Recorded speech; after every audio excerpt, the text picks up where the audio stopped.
ETF index mutual funds నేర్చుకుని stock మార్కెట్లో రాణించాలనుకుంటున్నారా? వెంటనే ఈ నెంబర్కి కాల్ చేయండి.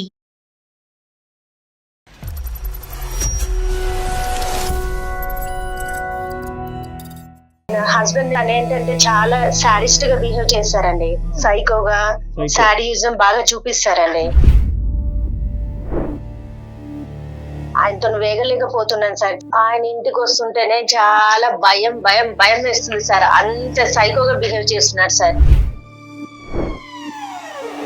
ఇంటికి వచ్చాక అసలు ఇంట్లో వాతావరణం ఎలా ఉంటుంది? పిల్లలు తన ఇంటికి వస్తున్నారంటే భయపడిపోతున్నారు మేడం. ఇలాంటి భర్తతో వేగడం నేనంటే చేసుకున్న పాపానికి 10 సంవత్సరాలు వేగుతున్నాను మేడం. ఫ్రీగా ఉన్నారా? బ్రేక్ టైం అని కాల్ చేశాను.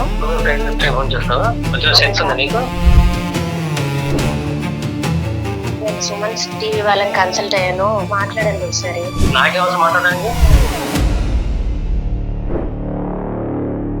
దేనికన్నా ఒక హద్దు అదుపు అనేటటువంటిది ఉంటది. డిసిప్లిన్ ఉండాలి, పద్ధతిగా ఉండాలి, గౌరవంగా బతకాలి. ఫస్ట్ బుక్ లో ఏదైతే డెఫినేషన్ ఉందో, మీరు ఏదైతే ఊహించుకున్నది కరెక్ట్, అది తూచా తప్పకుండా మీరు ఆచరించాలి అని అంటున్నారు. మనం కట్టుకుంటే సమాజం తిరగల బతకాలి. వాళ్ళు భరించలేనటువంటి పరిస్థితి వచ్చేసారు. ఇటువంటి కట్టుదిట్టమైనటువంటి వాతావరణం మేము భరించలేకపోతున్నామండి. ఊపిరి పీల్చుకోవాలన్న భయం వేస్తుంది. మేము ఎక్కువ కాలం నేను ఇందులో ఉండలేని వెళ్ళిపోతాను. నా పిల్లల్ని పద్ధతిగా పెంచుతున్నాను.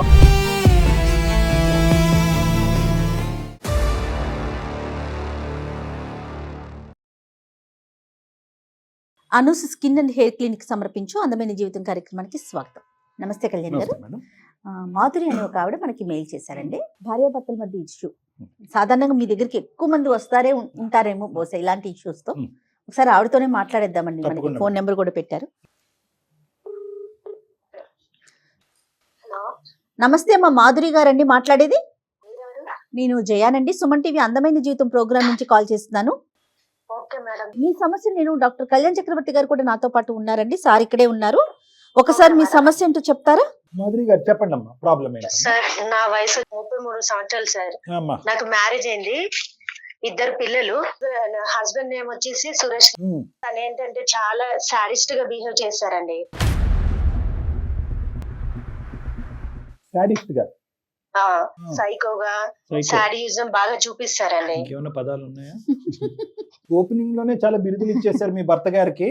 అది డాక్టర్ గారికి చెప్తున్నా. చెప్పండి అమ్మా, ఏంటి అంత సాడిజం సైకోయిజం? ఇప్పుడు ఎక్కడికైనా వెళ్ళాలన్నా హడావిడి, టెన్షన్ పడడము ఇలాంటివి ఎక్కువ చేశారు సార్.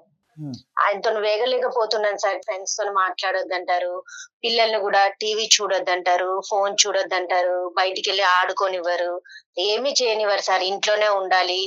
బయటికి వెళ్తే బ్యాడ్ మాటలు మాట్లాడతారని బయట తిరగనివ్వరు. తర్వాత ఫుల్ హడావిడి చేసేసి ఎక్కడికన్నా వెళ్ళాలి అన్నా పొద్దున్న 4 గంటలకు లేపడము, టైం కి ఫాలో అవ్వాలి అన్నట్టు, ఎప్పుడు టెన్షన్ గా పడుకోరు, ఎప్పుడు ఏదో ఒకటి ఆలోచిస్తా ఉంటారు. ఆయన బిహేవియర్ వల్ల మాకు చాలా ఇబ్బందిగా ఉంది సార్. కదా మీరు అనేది ఏంటంటే ఇప్పుడు టీవీ చూడొద్దు, మొబైల్ ఫోన్ చూడొద్దు అంటే పిల్లలకు సహజంగా మీ ఇంట్లో చెప్తారు, మా ఇంట్లో చెప్తారు కదమ్మా. అది సమస్య ఎలా అయింది? చాలా స్ట్రిక్ట్ సార్. బంధువులు ఇంటికి రావద్దు, చూస్తే బ్యాడ్ గా నేర్చుకుంటారు. ఫోన్ లో ఒకటే వస్తుందా సార్, చాలా టైప్స్ ఆఫ్ ఫోన్ యూజ్ చేసుకోవచ్చు, అసలు ఫోనే వాడొద్దంటారు. తర్వాత టీవీ కనెక్షన్ కూడా లేదండి, టీవీ కనెక్షన్ కూడా తీసేశారు, చూడొద్దంటారు. ఎంతసేపటి స్కూల్ కి వెళ్ళాలా, ఇంటికి రావాలా, చదువుకోవాలా, ఇంతే. అదే వేరే ప్రపంచం లేదు పిల్లలకి. వేరే ప్రపంచం లేదు. స్కూలు, ఇంటికి వచ్చామా, చదువు, ఇదే మేడం, వేరే ప్రపంచం లేదు మేడం. సరే, పిల్లల పరిస్థితి ఓకే. డిసిప్లిన్ వల్ల చాలా టార్చర్ అయిపోతుంది మేడం. బయటికి వెళ్ళొద్దు, చుట్టాలు మన ఇంటికి రావద్దు, ఈ ఖర్చు అవుతుంది, అక్కడికి వెళ్తే ఆ ఖర్చు అవుతుంది. పిల్లలు బయటకు వెళ్తే పాడైపోతారు, ఆరోగ్యం పాడైపోతుంది అనే ఉద్దేశమా, ఖర్చు అవుతుంది అనే ఉద్దేశమా, అతిగా పద్ధతుల్ని వ్యవహరించేటటువంటి వ్యక్తిత్వమా? అతిగా పద్ధతులు ఈ టైంకి చేయాలి, బయటికి వెళ్తే ఖర్చు అవుతుంది. ఆయన ఇంటికి వస్తుంటేనే చాలా భయం భయం భయం వేస్తుంది సార్. అంత సైకోగా బిహేవ్ చేస్తున్నారు సార్. ఇదే టైంకి ఇది చేయాలి, ఇది ఇక్కడే పెట్టాలి, ఇది ఇక్కడే ఉండాలి. మేడం ఇంత డిసిప్లిన్ అని అంటే అసలు ఏది భరించలేకపోతున్నా మేడం. ఇప్పటి వరకు చాలా ఓపిక పట్టి ఉన్నాను మేడం. ప్రపంచం ఏమీ తెలియకుండా ఇంట్లోనే ఉండాలి, వెళ్ళాలా, పని చేసుకున్నామా, ఉన్నామా అన్నట్టు. ఇప్పుడు తను ఫస్ట్ నుంచి ఇంతేనా, మధ్యలో వచ్చిందా? తను కూడా ఇలానే ఉంటాడా, బంధువులతో వాళ్ళతో టచ్ మీ నాట్ లాగా? తను ఎక్కడికి వెళ్ళి ఇలాగే బిహేవ్ చేస్తాడు మేడం. అసలు ఎక్కడికి బయటకు కూడా తీసుకెళ్ళాడు మేడం. తను వెళ్తాడా? పోనీ వెళ్తాడు madam, school teacher. School okay. వరకు వెళ్ళొస్తాడు, బంధువులతో కలవటం, ఫ్రెండ్స్ తో కలవటం, అది ఉంది అతనికి. లేవు మేడం. తన బిహేవియర్ అలాగే ఉంటే పిల్లలు తన ఇంటికి వస్తున్నాడంటే భయపడిపోతున్నారు మేడం. అంటే అతని ఇంటికి వచ్చాక అసలు ఇంట్లో వాతావరణం ఎలా ఉంటుంది? స్కూల్ నుండి ఇంటికి వచ్చాక మేడం పిల్లలు చూసి భయపడి వెళ్ళి రూమ్ లో దాక్కుంటున్నారు మేడం. తన ఇంటికి వచ్చాక పిల్లలు నాతో కూడా సరిగ్గా మాట్లాడట్లేదు. అదేంటండి? తర్వాత అంటే తను అంత స్ట్రిక్ట్ గా ఉండాలి అని చెప్పేసి చూస్తే భయపడుతున్నారు మేడం. స్కూల్లో పిల్లల్ని ఎలా స్ట్రిక్ట్ గా ఉంచుతున్నారు, ఇంట్లో ఇంకా కూడా పిల్లల్ని భయపడతారు. కూడా అలా చాలా ఓకే. స్ట్రిక్ట్ గా ఉంచుతున్నారు. ఆ, ఆ. కింద పడేసి చిందర వందరగా ఉంచుతుంటే ఇవెందుకు ఇలా ఉంచారు అని చెప్పేసి గొడవ పెట్టడం. అదేంటమ్మా, పిల్లలు అన్నాక బుక్స్ అటు ఇటు ఉండవా? చిన్న పిల్లలు అంటే చెప్పులు అవన్నీ తీసి ఎక్కడెక్కడో వేస్తారు కదా మేడం. అవన్నీ లేదు, లైన్ గా నీట్ గా పెట్టాలి, లైన్ లోనే పెట్టాలి అని అంటారు మేడం. చిన్న పిల్లలు తిన్న అన్నం మెతుకులు కింద పడ్డా కూడా ఏంటి ఇలా డర్టీగా ఉంది అని చెప్పేసి అలా గొడవ పెడుతున్నారు. ఎక్కువ రైస్ పెట్టి అన్నం మిగిలినా కూడా ఎందుకు ఇంత అన్నం పెట్టినావు, వేస్ట్ అవుతుంది, ఎక్కువ ఎందుకు పెట్టినావు అని చెప్పి అలా తిడతారు మేడం. తక్కువ పెట్టినా తక్కువ ఎందుకు పెట్టినావు అని తిడతారు. ఏదైనా కరెక్ట్ గా ఉండాలి. ఏదైనా కరెక్ట్ గా ఉండాలి, కరెక్ట్ గా ఉండాలనే ప్రతి దానికి మేడం. ఇలాంటి భర్తతో వేగడం, నేనంటే చేసుకున్న పాపానికి 10 సంవత్సరాల నుండి వేగుతున్నాను మేడం. ఇది ఇంక ఇలాగే కంటిన్యూగా కొనసాగితే నా పిల్లల లైఫ్ ఏమవుతుందో అని చెప్పి చాలా భయం వేస్తుంది మేడం నాకు. ఇప్పుడు మాకు ఎందుకమ్మా మాకు చేశారు అంటే దేని గురించి చేశారు? తనలో ఏదైనా మార్పు వస్తుందేమో, మిమ్మల్ని కన్సల్ట్ అవుతే నా లైఫ్ ఏమైనా మారుతుందేమో అని నేను అనుకుంటున్నాను సార్. ఇలాంటి భర్తతోనే నేను వేగలేకపోతున్నాను సార్. కానీ అతనికి నేను నా పిల్లల్ని వదిలేసి ఎక్కడికైనా వెళ్ళిపోదాం అనుకుంటున్నాను సార్. వద్దులే అమ్మా అవన్నీ ఎందుకులేండి. కానీ నేను అనేది ఒకటి, ఇక్కడ మీరు ఇప్పుడుకొచ్చి పరిష్కార మార్గం ఏంటన్నది ఆలోచించలేదు, అతనికి సజెస్ట్ చేయలేదు. అతనికి యాంగర్ యాంగ్జైటీ రెండేళ్ళు ఉన్నాయి అతని దగ్గర. కోపము, యాంగర్ అంటే కోపము, యాంగ్జైటీ అంటే ఆందోళన, భయపడటము, ఒత్తిడికి లోనవటము, రెండు ఉన్నాయి. మీ పేరెంట్స్ గానీ వాళ్ళ పేరెంట్స్ గానీ ఈ విషయం తెలుసా అండి? మా పేరెంట్స్ కి అయితే నేను చెప్పాను మేడం. వాళ్ళ పేరెంట్స్ కూడా ఈయన బిహేవియర్ తెలుసు మేడం. వాళ్ళ ఇంట్లో కూడా ఇంతేనా, ఇట్లానే ఉంటారా వాళ్ళు? వాళ్ళ ఇంట్లో కూడా ఈయన ఇలాగే ప్రవర్తిస్తారు మేడం. వాళ్ళ పేరెంట్స్ కూడా, వాళ్ళలో ఎవరైనా ఉన్నారా ఈ డిసిప్లైన్? డిసిప్లిన్ ఈయన ఉన్నారు మేడం. వీళ్ళ ఫ్యామిలీలో ఎవరు లేరు మేడం ఇలా. ఇది ఒక హెల్త్ ఇష్యూ అంటారా, మీరేమంటారు అసలు?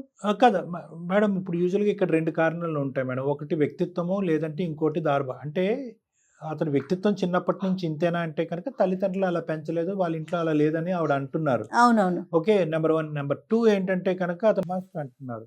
అక్కడ ఏమన్నా ఉండే ఆ ఒత్తిళ్ళు, ఆ ఫ్రస్ట్రేషన్ అవన్నీ తాళలేక ఈ విధంగా ప్రవర్తిస్తున్నాడు. ఎంత ప్రవర్తించినా కూడా ఇంత విపరీతం ఉండదు మేడం. ప్రతిరోజు ఉంటుందా? ఇంత ఉండదు. Either this is some form of a GAD అంటూ ఉంటాం. గ్యాడ్ అని అంటున్నారు, ఎక్కడ పడితే అక్కడ వింటున్నాం. అవునవును. అంటే జనరలైజ్డ్ యాంగ్జైటీ డిసార్డర్. వీళ్ళకి ఒక ప్రత్యేకమైనటువంటి ఒక అంశంలో ఆందోళన ఉండదు. ఏది చూసినా, ఏది విన్నా, ఏది ఆలోచించినా ఒక చిరాకే. ఒక అవతల వాళ్ళు ఇలా మాట్లాడినా, అలా మాట్లాడినా చిరాకే, ఇలా చేసినా, అలా చేసినా చిరాకే. వాళ్ళ వరకు కూడా చాలా పద్ధతిగా ఉంటారు, అందులో డౌటే లేదు. అవును, వాళ్ళ వరకు పద్ధతిగా తనకి ఒక ఫ్రెండ్ గానీ ఎవరు లేరటండి. బయట ప్రపంచం అనేది ఉండదు. ఎందుకంటే బయట ప్రపంచంలో కూడా ఎక్కడైతే ఈ క్రమశిక్షణ అనేటటువంటి అంశంలో లోపాలు ఉంటాయో ఆ లోపాలని వాళ్ళు తట్టుకోలేరు. అంటే సరదాగా సెన్స్ ఆఫ్ హ్యూమర్ తో మాట్లాడటం కానీ, జోవియల్ గా ఉండటం కానీ, కొద్దిగా ఏదో సరదాగా ఉండేటటువంటి ప్రపంచంలో సరదాగా ఉండే అంశాలు ఏవైతే ఉంటాయో అది దాన్ని కూడా సీరియస్ గా ఉంటుంది. సింపుల్ గా చెప్పాలి అంటే కనుక వీళ్ళ జీవితంలో నవ్వు, సెన్స్ ఆఫ్ హ్యూమర్, కామెడీ ఉండవు. లేదు, ఎప్పుడు కూడా లేదు, ఫ్యామిలీలో ఉండకూడదు, ఎవరికి ఉండకూడదు. మరి ఇప్పుడు ఏం చేద్దామంటారు మాధురి గారు? మీ ద్వారా నాకు ఏమైనా హెల్ప్ అవుతుందేమో. నేను నా పిల్లలు ఎక్కడైనా బతుకుదాం అనుకుంటున్నాను మేడం.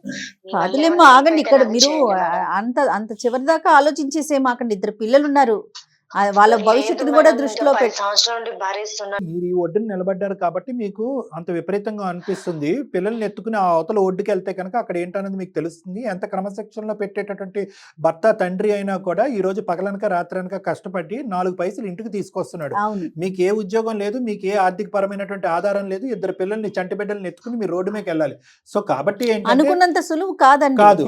ఇది పరివర్తన వచ్చేటటువంటిది. లేదండి వేరే తాగుడు ఉంది, తిరుగుడు ఉంది అని, వేరే చెడు అలవాట్లు ఉన్నాయంటే కనుక విపరీతమైన ధోరణి ఉందంటే కనుక అది వేస్ట్. ఇతను ఏంటంటే క్రమశిక్షణకి విపరీతమైనటువంటి నిర్వచనం మీ భర్త. సో మనం అతను నా పిల్లలు ఏమైపోతారు అని చెప్పి నాకు చాలా భయం వేస్తుంది. కరెక్టే, భయభ్రాంతులకు గురవుతున్నారు. పిల్లలకు కూడా మనకు సర్ది చెప్పేటటువంటి ప్రయత్నం చేయాలి. అలాగే ఇతను ఏంటంటే క్రమశిక్షణ అనేటటువంటి దాని మీద అతను బార్ ఏదైతే పై గీసాడో ఆ గీతను కొద్దిగా కిందకి దించాలి. మనం చూద్దాం. మరి ఒకసారి మాట్లాడదామంటారా? డాక్టర్ గారితో మాట్లాడిద్దామా? మాట్లాడండి మేడం. ఓకే, మీరు తీసుకుంటారా? ఆయన ఎక్కడున్నారు ఇప్పుడు ప్రెసెంట్? స్కూల్లో ఉంటారు మేడం. ఇప్పుడు బ్రేక్ టైమే మేడం, మాట్లాడొచ్చు మేడం. మరి ఒకసారి కాల్ చేసి ఇట్లా బ్యాక్ ఎండ్ లో మేము ఉన్నామని చెప్పండి ఒక మాట. ఇట్లా ఓకే మీరు మేడం. మీకు నాకు మరి వీలు కావట్లేదు కాబట్టి నేను ఇట్లా డాక్టర్ గారి కోసం కాల్ చేశానని చెప్పండి. నెక్స్ట్ ఓకే డాక్టర్ గారు మాట్లాడతారు, చూద్దాం. Okay madam. Right. The person you are speaking with ఏమండి చెప్పు. ఫ్రీగా ఉన్నారా? బ్రేక్ టైం అని కాల్ చేశాను. అయితే ఇప్పుడు టైం ఫోన్ చేస్తావా? అంటే అంటే పనులు ఏమి ఫ్రీగా ఉండవా? ఉన్నారేమో, బ్రేక్ టైం కదా మాట్లాడదామని కాల్ చేశాను. అయితే బ్రేక్ అయితే ఫ్రీగా ఉంటే ఏ పని లేదు నాకు, వేరే పని ఉండదా? కొంచెం సెన్స్ ఉందా నీకు? ఇప్పుడు పడితే ఇప్పుడు ఫోన్ చేస్తున్నావు. అలా కాదండి, మీరు ఇలా ఏం తెలుసుకోకుండా ఇలా మాట్లాడుతున్నారు ఏంటండి? ఒక 2 minutes కూడా మాట్లాడారా? తిడుతున్నారు. ఏ టైంలో ఉన్నప్పుడు ఫ్రీగా ఫ్రీగా నేను నా వచ్చే పనులు ఉన్నాయి ఇక్కడ. బ్రేక్ టైమే కదా, సో అందుకనే మీరు ఇలా బిహేవ్ వేరే వర్క్ ఉండదు చేస్తున్నారని నాకు. మీరు ఇలా బిహేవ్ చేస్తున్నారనే నేను సుమన్ టీవీ వాళ్ళని కన్సల్ట్ అయ్యాను. వాళ్ళ లైన్ లో ఉన్నారు, మాట్లాడండి ఒకసారి. నాకే అవసరం మాట్లాడడానికి. సురేష్ గారు నమస్తే అండి. నమస్తే సురేష్ గారు, మీరు మాస్టర్ అని విన్నాము. మీరు మీ అడవుల్లో మీరు ఉంటారు. ఒక 2 నిమిషాలు మాట్లాడదామని. నా పేరు డాక్టర్ కళ్యాణ్ చక్రవర్తి అండి, సుమన్ టీవీ అందమైన జీవితం. నాతో పాటు మన సీనియర్ హోస్ట్ జయ మేడం కూడా ఉన్నారు. నమస్తే అండి. సార్ నమస్తే నమస్తే మేడం. నమస్తే. నమస్తే. Thank you sir. ఒక 2 నిమిషాలు మీతో మాట్లాడొచ్చా సార్? మేడం ఏదో మీ మిస్సెస్ మాకు ఒక ఈమెయిల్ పంపించారు, ఏదో ఇబ్బందికరమైన పరిస్థితి ఉందని చెప్పి, అది కొద్దిగా మీ దగ్గర నుంచి క్లారిఫికేషన్ గురించి కాల్ చేసాం అంతే. పర్లేదు సార్, అదేం సార్. Right sir. సార్ ఇప్పుడు ఏంటంటే, ఇప్పుడు మీ మేడం ఏమన్నారు అంటే, పెద్ద యూజువల్గా మేము ఈ వేదిక మీద చూసేటటువంటి సమస్యలతో పోల్చుకుంటే బహుశా మీ భార్య గారికి ఇది పెద్దగా అనిపించచ్చేమో, కానీ మేము చూసేటటువంటి కేసెస్తో చూసుకుంటే ఇది చిన్న కేసే. కానీ ప్రధానంగా క్రమశిక్షణ అనేటటువంటిది ఒక ఇంటి పరిధిలో ఎంతవరకు ఉండొచ్చు, ఉండకూడదు? ఒక స్కూల్ వాతావరణం అనేటటువంటిది ఇంట్లో ఉండాలా, ఉండకూడదా? ఒక తండ్రి అనేటటువంటి వ్యక్తి స్కూల్ నుంచి ఇంటికి వచ్చిన తర్వాత ఇంటిని కూడా స్కూల్ కింద మార్చొచ్చా, అక్కర్లేదా? ఇల్లుని ఇల్లు కింద ఉంచొచ్చా? ఎంతవరకు ఫ్రీడమ్ ఇవ్వచ్చు? పిల్లలు ఎంతవరకు బయటకు వెళ్ళి ఆడుకోవచ్చు? పిల్లలు ఎంతవరకు టీవీ చూడొచ్చు? పక్క గదిలో ఫ్యాన్ తిరగచ్చా? తిరిగితే ఎంతసేపు తిరగచ్చు? భోజనం చేసేటప్పుడు అన్నం మెతుకులు ఎంతవరకు పక్కగా జల్లచ్చు? ఎంత డిస్టెన్స్లో వెళ్ళొచ్చు? ఇలాంటి అంశాల మీద ఏ విధంగా బతకాలి ఇంట్లో, ఏ విధంగా బతకూడదు అనేటటువంటి సందిగ్ధ పరిస్థితిలో ఆ అమ్మాయి దిక్కుతోచని పరిస్థితిలో మాకు ఈమెయిల్ పెట్టారు సార్. అంటే మీది క్రమశిక్షణ అని మాట్లాడే మీ పద్ధతిని మేము కించపరచట్లేదు, అవమానపరచట్లేదు. కానీ ఉక్కిరి బిక్కిరి అయ్యేటటువంటి ఈ వాతావరణం మీ వరకు వచ్చిందా? మీ యొక్క ఉద్దేశం ఏంటో చెప్పండి. నేను ఒక సాధారణ వ్యక్తిని సార్. Right sir. ఒక ప్రైవేట్ టీచర్. మాకన్నా కొన్ని ఇన్స్ట్రక్షన్ ఉంటాయి సార్. మీకంటూ ఏముంటాయండి? ఇన్స్ట్రక్షన్ ఉంటాయి సార్. డిసిప్లిన్ ఉండాలి, పద్ధతిగా ఉండాలి, గౌరవంగా బతకాలి. కరెక్ట్. ఉంటాయి. సమాజంలో మా స్థాయి తరపున బతకాలి వద్దా సార్? బతకాలి. కరెక్ట్. బతకాలి. మీరు బతకాలి, మేము బతకాలి. స్థాయి తగ్గట్టే బతకాలి. అందరూ బతకాలండి. అందరూ బతకాలి. ఇప్పుడు మా తగిన బతకాలి కాబట్టి మేము ఏముండాలి స్వభావం? మేము హై రేంజ్ కాదు, ఎంతో చిన్న జాబ్ చేసి పిల్లలు పోషించడం, ఇంట్లో చూసుకోవడం. మేము ఎదురు చులన కాకుండా మా బతుకు కోసం మేము ఎవరిని ఇబ్బంది పెట్టకుండా, మేము ఎవరి ఇబ్బంది పాలు కాకుండా ఉండాలని మేము కొంచెం డిసిప్లిన్ పాటిస్తాం సార్. చెప్తాను, పిల్లలు గారికి కూడా నేర్పిస్తున్నాం. నేను మా నాన్నగారి నేర్పించాను నాకు. మనం ఇబ్బంది పడ్డాం, పిల్లలు ఇబ్బంది పడవద్దు, ప్రజలు చులక నవ్వద్దు. నేను అదే విధంగా ఇంట్లో కూడా పాటిస్తున్నాను సార్. నా స్కూల్లో పిల్లలు కూడా అదే చెప్తాను, వాళ్ళు కూడా అదే నాకు నేర్పిస్తున్నాను. ఫ్యూచర్ లో కూడా వాళ్ళ పద్ధతిగా ఉండాలి, ఒక పొజిషన్ లో ఉండాలి. ఎవరు మనం చులకన హేళనగా చూడవద్దు. మనం కరెక్ట్ ఉంటే సమాజం తిరగలం, బతకగలం. కరెక్టే సార్. మీ పాయింట్ అసలు ఎవరు కూడా మీరు ఇప్పుడు వరకు వర్ణించినటువంటి తీరు, డిఫైన్ చేసినటువంటి పద్ధతిని ఎవరు కూడా ఖండించరు, తప్పనరు. లేదు. కానీ క్రమశిక్షణ అలాంగ్ విత్ హ్యాపీనెస్, కుటుంబం యొక్క సంతోషం, సుఖం అనేటటువంటిది కూడా చాలా ఇంపార్టెంట్. క్రమశిక్షణగా పద్ధతిగా ఉండటం అనేది ఎంత ఇంపార్టెంటో, ఆ క్రమశిక్షణ నేర్చుకునేటటువంటి వాళ్ళు, క్రమశిక్షణ ఆచరించేటటువంటి వాళ్ళు దాన్ని ఆస్వాదిస్తున్నారా, స్వీకరిస్తున్నారా, ఆనందిస్తున్నారా అనేటటువంటిది. లేదా క్రమశిక్షణతో పాటు మనం భయాన్ని కూడా పిల్లలకి గిఫ్ట్ కింద ఇస్తున్నామా, లేదా క్రమశిక్షణతో పాటు తండ్రింటిని చూడగానే దద్దరిల్లిపోయేటటువంటి ఒక విధమైనటువంటి వాతావరణాన్ని మనం క్రియేట్ చేస్తున్నాం అనేది కూడా ఇంపార్టెంటే కదా సార్.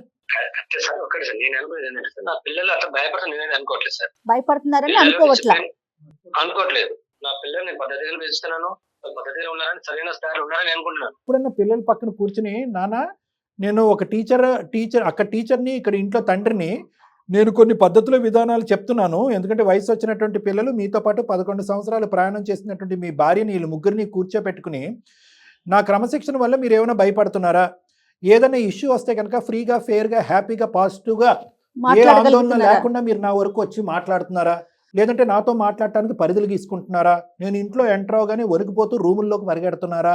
నేను ఏదైనా గట్టిగా మాట్లాడితే కనుక బెదిరిపోతున్నారా అని ఓపెన్ ఎండెడ్గా అడిగారా? లేదంటే ఊరికనే మీరు మాకు చెప్తున్నారా? లేదండి మా పిల్లలు నేను చెప్పేదాంతో హ్యాపీగా ఉన్నాను. సార్ నాకు ఎప్పుడు దాకా ఇలాంటి మాటలు ఇప్పుడు రాలేదు. ఇప్పుడు మా మిస్సెస్ మీకు సంప్రదించడం తెలిసింది. వాళ్ళు నిజంగా భయపడుతుండే అడగండి. తెలియదు. అందుకే మా ఎదుర్కొంటా మీ మిస్సెస్ తో మాట్లాడండి. చెప్పు మాధవి, నా వల్ల నీకు ఇబ్బంది అవుతుందా ఇంట్లో? అవును, మీ వల్ల నాకు చాలా ఇబ్బంది అవుతుంది, పిల్లలకు కూడా చాలా ఇబ్బంది అవుతుంది. మీరు అలా బిహేవ్ చేస్తున్నారు, బయట ప్రపంచంతో సంబంధం లేకుండా చేస్తున్నారు. ఒక ఫంక్షన్ కి తీసుకెళ్లారు, రిలేటివ్స్ ని రానివ్వరు, మనం వెళ్దామన్నా తీసుకెళ్ళనివ్వరు. ఇప్పుడు చెప్పు, ఇప్పుడు బయట వెళ్తే మనము వాళ్ళంత బడ్జెట్ మన దగ్గర లేదు. అంతో కొంత రూపాయి డబ్బులు సంపాదించి కూడా పెడుతున్నాం మనం. ప్రతి బడ్జెట్ ఉంది లేదు అని కాదు, చిన్న చిన్న హ్యాపీనెస్ కూడా లేదు మన లైఫ్ లో. ఉందా? చిన్న చిన్న హ్యాపీనెస్ లో కూడా ఏమీ లేవు. పక్కన వాళ్ళతో కూడా మాట్లాడివ్వట్లేదు మీరు. కనీసం పిల్లల్లో ఒక్కళ్ళైనా ఒక చిన్న బర్త్డే జరపడం, ఒక చుట్టుపక్కల ఉన్న ఒక నలుగురు పిల్లలు చాక్లెట్ ఇవ్వటం చేశారా మీరు? ఫంక్షన్ తీసి మా సంబంధం పిల్లలు మీ హ్యాపీగా ఇంట్లో మంచిగా ఉండి చెప్తాను బాగుంటుంది మేడం. అది కాదు సార్, సరిపోతుందండి. అన్ని అందరు ఇల్లేనా? ఇలాగే చేస్తున్నారా ప్రతి ఒక్కరి ఇంట్లో?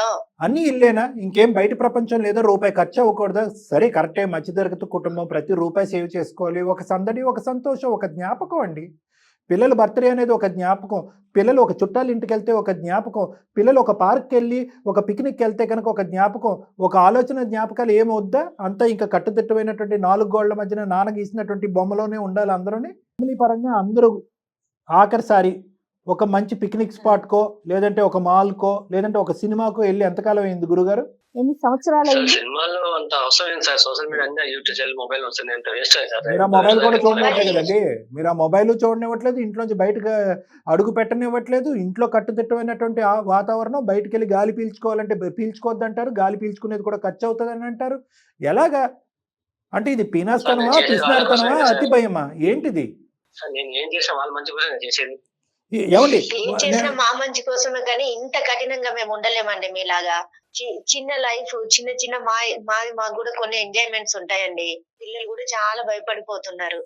ఇంత కఠినంగా నేను చేసుకున్న పాపానికి భరిస్తున్నాను, కానీ నా పిల్లలు ఏమైపోతారో, వాళ్ళ లైఫ్ ఏమైపోతుందని చెప్పి నేను చాలా బాధపడుతున్నానండి మీ వల్ల. అయితే లేదు మాధురి గారు, మీ బాధ అతనికి అర్థం కావట్లేదు. ఎందుకంటే కఠినంగా బాధపడుతున్నారు, ఇంత స్ట్రిక్ట్, ఇంత డిసిప్లిన్ అని అంటున్నారే గానీ మీ లోపల ఉండే కావట్లేదు సార్ నా బాధ. రైట్, అతనికి అర్థం దానికి ఆయన డిసిప్లైన్, మన మిడిల్ క్లాస్ వాళ్ళు, సొసైటీ బాగోలేదు ఆలోచిస్తున్నారు ఇవి సార్. పెట్టుకున్నారండి. ఈ లైన్స్ లోనే ఆయన ఉంటున్నారు తప్ప వీటిని దాటి బయటికి రావట్లేదు. సురేష్ గారు, మీకు మళ్ళీ క్లాసులకి టైం అవుతూ ఉంటది. ఒక మాట గుర్తుపెట్టుకోండి సార్, మీ ఆలోచన తప్పు అని మేము అనట్లేదు, కానీ ఆ ఆలోచనను ఆస్వాదించి తీసుకునేటటువంటి వాళ్ళు ఎంత సుఖపడుతున్నారు, వాళ్ళ మొహం మీద చిరునవ్వు ఉందా లేదా అనేది ఒక్కసారి ఆలోచించండి. హార్ట్ బీట్ స్పీడ్గా కొట్టుకుంటుంది, అది మీకు కనిపించదు, నాకు కనిపించదు, మనకు వినిపించదు. కానీ ఆ మొహం మీద ఉండేటటువంటి ఎక్స్ప్రెషన్, ఆ కళ్ళల్లో ఉండే భయం ఒక 2 సెకండ్లు చూడండి, సరిపోతుంది, పెద్ద అక్కర్లేదు. మీరేమీ ఇంకొక ప్లానెట్ నుంచి రాలేదు, పిల్లలు ఇంకో ప్లానెట్ పుట్టలేదు. ఉదయం వెళ్ళేటప్పుడు వాళ్ళ మొహమే చూస్తారు, తిరిగి వచ్చేటప్పుడు వాళ్ళ మొహమే చూస్తారు. కాబట్టి ఆ పిల్లల కళ్ళల్లో ఉండేటటువంటి భయము, టెన్షను అనేది చూడండి. మీ భార్య ఈరోజు మాట్లాడుతుంది, ఎంతో కొద్దో గొప్ప లోకజ్ఞానం, ప్రపంచ జ్ఞానం తెలిసినటువంటి వ్యక్తే ఈరోజు. ఆవిడ ఏ కారణం లేకుండా ఊరుకునే వచ్చి, ఏమండి మిమ్మల్ని చూసి నేను భయపడుతున్నానండి, బయటకు వెళ్ళటం అంటే వెళ్ళనివ్వట్లేదని చెప్పి మీ మీద అందమైన జీవితం లాంటి ఒక కార్యక్రమానికి ఈమెయిల్ పంపించి మాకు చాడీలు చెప్పాల్సినటువంటి అవసరం లేదు కదండి. అంటే నేనేమంటున్నానంటే, మీ పాయింట్ ఆఫ్ వ్యూలోనే మీరు ఫిక్స్ అయిపోయారు, మీ డెఫినేషన్లు మీ దగ్గరే పెట్టేసుకున్నారు. ఆ డెఫినేషన్ టెక్స్ట్ బుక్లో ఏదైతే డెఫినేషన్ ఉందో, మీరు ఏదైతే ఊహించుకున్నది కరెక్ట్ పద్ధతి, ఆర్గనైజేషన్, డిసిప్లిన్ అని అనుకుంటున్నారో అది తూచా తప్పకుండా మీరు ఆచరించాలి అని అంటున్నారు. కానీ ఆచరించడానికి వాళ్ళు రెడీగానే ఉన్నారు. కానీ దేనికన్నా ఒక హద్దు, అదుపు అనేటటువంటిది ఉంటుంది. వాళ్ళు భరించలేనటువంటి పరిస్థితి వచ్చేసారు. మీరు జాగ్రత్త గుర్తుపెట్టుకోండి. ఈరోజు మీ భార్య ఏమంటున్నారు, ఇటువంటి కట్టుదిట్టమైనటువంటి వాతావరణం మేము భరించలేకపోతున్నామండి, ఊపిరి పీల్చుకోవాలన్న భయం వేస్తుంది, మేము ఎక్కువ కాలం నేను ఇందులో ఉండలేను, వెళ్ళిపోతాను, పిల్లల్ని తీసుకొని పారిపోతానంటుంది ఆవిడ. రేపొద్దున పిల్లలు ఒక టీనేజ్ ఏజ్కి వస్తారు, మీ ఇద్దరు పిల్లలు, వాళ్ళు ఖచ్చితంగా మిమ్మల్ని ప్రశ్నిస్తారు, ఏంటి నాన్న ఏంటి వాతావరణము, బ్రతకాలా చావాలా, వాళ్ళ ఇంట్లో ఇలా ఉంది, వాళ్ళ అమ్మ నాన్న ఇక్కడికి వెళ్ళారు, వాళ్ళ నాన్న ఇలా చేశాడు అలా చేశాడు, వాళ్ళది మనకంటే మధ్యతరగతి కుటుంబం, దిగు స్థాయి ఉన్నటువంటి కుటుంబం, వాళ్ళ ఇంట్లో ఉన్నటువంటి సంతోషం సుఖం మేము ఎందుకు చూడలేకపోయాం నాన్న, ఎందుకు అనుక్షణం నిన్ను చూసి మేము ఎందుకు భయపడాలి బాధపడాలి, తండ్రి ఉంటే కనుక సంతోషంగా చెప్పుకోవడానికి పిల్లలు పరిగెట్టుకుంటూ వస్తారు, మేము పరిగెట్టుకుంటూ అవతల డైరెక్షన్లో పారిపోతున్నాం నువ్వు రాగానే, ఎందుకు ఈ వాతావరణం అనే ప్రశ్న మిమ్మల్ని అడిగితే కనుక మీరేం చేయాలో మీకు తోచదు. సురేష్ గారు చిన్న మాట సార్, చెప్పండి. ఇప్పుడు పిల్లలకు పద్ధతిగా ఉండాలి, చెప్పడం తప్ప సార్ నాది. క్రమశిక్షణ పెట్టద్దు, పిల్లల్ని విచ్చలవిడిగా వదిలేసేయండి, 10-12 గంటల పాటు వాళ్ళకి టీవీ మొబైల్ ఇచ్చేసేయండి, బయట ఆడుకుంటే కనుక విచ్చలవిడిగా గంటల తరబడి ఆడుకోనివ్వండి అని మేము చెప్పట్లేదండి, ఎవరు చెప్పరు కూడా. కానీ at the end of the day దేనికైనా కూడా ఒక లైన్ అనేది ఉంటుంది, ఒక గీత ఉండాలి కదా, ఒక లైన్ అనేది ఉంటుంది. అంతవరకు ఎందుకండి, మీ స్కూల్లోనే ఒక 10-12 ఒక 20 మంది టీచర్లు ఉంటారు, ఒక 2-3 పాటు కూర్చోండి, ఏమరా బాబు నేను ఇలా చేస్తున్నాను, మా ఇంట్లో దానికి యొక్క రియాక్షన్ ఇలా ఉంది, మా పిల్లలు ఇలా ఉన్నారు, మా భార్య ఎలా ఉన్నారు అనేటటువంటిది ఒక ఓపెన్ ఎండెడ్ డిస్కషన్ చేయండి. 10 మందిలో ఎంతమంది మీ యొక్క పద్ధతిని కరెక్ట్ అంటారు, లేదంటే ఇంకా ఎంతమంది మీ యొక్క పద్ధతిని మార్చుకోవాలని సలహా ఇస్తారు, ఒక్కసారి ఆలోచించండి. ఎందుకంటే ఇంట్లో వాళ్ళు ఇలాంటి ప్రాబ్లమ్ని ఫేస్ చేస్తున్నారని మీకు కూడా ఇప్పటి వరకు తెలియదు, ఇప్పుడే మీ దాకా వచ్చింది కాబట్టి మీరు ఒక కన్ఫ్యూజన్ స్టేటస్లో ఉన్నారు. డాక్టర్ గారు చెప్పేది లేకపోతే మీ భార్య చెప్పేది మీరు ఒకసారి ఆలోచించండి, మీ టీచర్స్తో డిస్కస్ చేయండి, ఆ తర్వాత ఒకసారి డాక్టర్ గారిని కలవండి. మీరేమనుకుంటున్నారంటే క్రమశిక్షణ అంటే నేను అనుకున్నాను, ఒక పద్ధతిని అనుకున్నాను, ఆ పద్ధతిని ఫాలో అవ్వకపోతే ఇప్పటి వరకు నేను ఏదైతే స్ట్రిక్ట్ లైన్లో నేను ఫాలో అవుతున్నానో దీన్ని నేను వెనకడుగేసుకుని విరమించుకుంటే పిల్లలు కంప్లీట్గా చెడిపోతారు, ఈ ఇల్లు ఏదో అయిపోతుంది, ఈ విచ్చలవిడిగా ఖర్చు అయిపోతుందని మీరు విపరీతంగా ఆలోచిస్తున్నారు. మీ యాంగ్జైటీ కొద్దీ మీకున్నటువంటిది ఒక భయం, జబ్బు అని అనట్లేదు, యాంగ్జైటీ, ఆతృత, కంగారు, చాలా ముందు ఆలోచించేస్తున్నారు. డబ్బులు ఇప్పుడు ఖర్చు పెట్టేస్తే రేపు బ్యాంక్ బ్యాలెన్స్ 0 అయిపోతుంది, పిల్లలు బయటకు వెళ్ళిపోతే కనుక పాడైపోతారు, టీవీ మాత్రం చూస్తే కనుక చూడకూడదు చూసి చెడిపోతారు అని చెప్పి ఎక్కడ నిలబడినటువంటి వ్యక్తి మీరు అక్కడెక్కడో ఆలోచిస్తున్నారు. దీన్నే మనం యాంగ్జైటీ అంటాం. ఈ యాంగ్జైటీతో పాటే భగవంతుడు ఇచ్చేటటువంటి ఫ్రీ గిఫ్ట్ ఏంటంటే కోపం. ఎందుకంటే నేను ఆతృత పడుతున్నాను, ఇది ఇలా ఉండాలి అనుకుంటున్నాను, ఎదురుగా ఉన్న వాళ్ళు అది ఆచరించలేదు, ఆటోమేటిక్గా నాకేమొస్తుంది, కోపం వస్తుంది, పిల్లల మీదకి వస్తారు, గట్టిగా అరుస్తూ ఉంటారు. సార్ ఇప్పుడు నేను అనుకున్నాను, ఇప్పుడు దాకా మ్యాటర్ రాలేదు మీద వచ్చిందని చెప్పాల్సి వచ్చింది. నేనైతే పిల్లలు ఎంత స్ట్రగుల్ అవుతున్నా మిస్ అవుతా ఇబ్బంది పడని అనుకోవట్లేదు సార్ నేను. ఇప్పుడు తెలిసింది కాబట్టి నాకు ఇప్పుడు కొంచెం అర్థమవుతుంది సార్, నేను మిస్టేక్ చేసిన లేదని ఒకసారి మా మిస్ తో మాట్లాడతాను, లేదంటే మేము కన్సల్ట్ అవ్వడం అవుతాను sir. Thank you very much sir. నేనైతే కనుక అస్సలు మీరు వింటారనో ఆలోచిస్తారనో అసలు నాకు ఇంత సమయాన్ని ఇస్తారనో నేనైతే అనుకోలేదండి. మరి జయ మేడం అనుకున్నారో లేదో నాకు తెలీదు. ఎందుకంటే యూజువల్గా ఈ సో కాల్డ్ స్ట్రిక్ట్ ఆఫీసర్స్ ఎవరైతే ఉన్నారో, అంటే మీకేమీ అవమానించట్లేదు, నేను మామూలుగానే అంటున్నాను, వీళ్ళు యూజువల్గా ఏమనుకుంటారంటే మీ యొక్క వ్యక్తిత్వం, మీ యొక్క మానసిక పరిస్థితి ఎలా ఉంటుందంటే కనుక నేను నలుగురు చెప్పేటటువంటి స్థానంలో ఉన్నాను, కానీ నేను ఎప్పటికీ స్టూడెంట్లా ఉండటం నాకు ఇష్టం లేదు, నాకు ఎవరు చెప్పకూడదు అని అనుకుంటారు. ఇంక్లూడింగ్ డాక్టర్స్, కౌన్సిలర్స్, పెద్దవాళ్ళు కూడా చెప్పడానికి అర్హత లేదు, వీళ్ళేదో తెలియక మాట్లాడుతున్నారని చెప్పి మీరు పట్టిన కుందేలకు 3 కాళ్ళు అన్నట్టుగా ఉంటారు. కానీ మీరు అక్కడ లేరు, ఒక మెట్టు దిగారు, ఆలోచిస్తాను, మీ దగ్గరకు వచ్చి కలుస్తాను పిల్లలతో పాటు ఫ్యామిలీతో పాటు అని అన్నారు. సంతోషం అండి. తప్పకుండా అండి, మాధురి ఒకసారి మీరు మీ హస్బెండ్ కలిసి రండి అమ్మా. ఒక పాయింట్ మీరు గుర్తుపెట్టుకోండి అమ్మా, ఇక్కడ వరకు వచ్చే ముందు ఇంకో 2 మెట్లు మీరు అక్కడే ఎక్కుంటే కనుక ఇంకో విధంగా ఉండేది.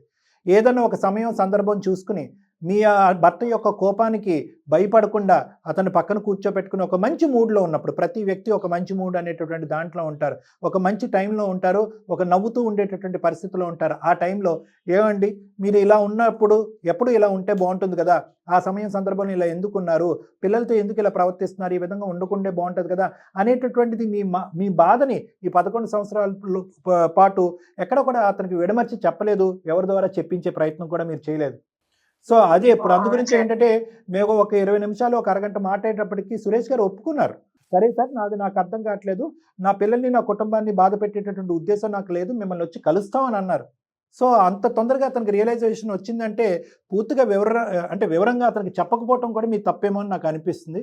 ఆల్ సెడ్ అండ్ డన్, మీ కుటుంబ సమేతంగా అందరు రండి నా క్లినిక్కి, మేడం ఒక అపాయింట్మెంట్ తీసుకుంటారు, వచ్చి కలిసిన తర్వాత మిగతావన్నీ మాట్లాడుకుంటాం. అది ఎక్స్ప్రెస్ చేయకపోవటం ఒక ప్రాబ్లం, నేను అనుకున్నదే కరెక్ట్ అనుకోవటం ఇంకో, ఏది ఏమైనా ఆ స్థాయిలో ఉండి కూడా వెంటనే ఆయన ఓకే నేను కన్ఫ్యూజన్లో ఉన్నాను అని మాట్లాడారు. చూడండి సంతోషం, ఒకసారి కలుస్తారు, చూద్దామండి. నమస్తే డాక్టర్.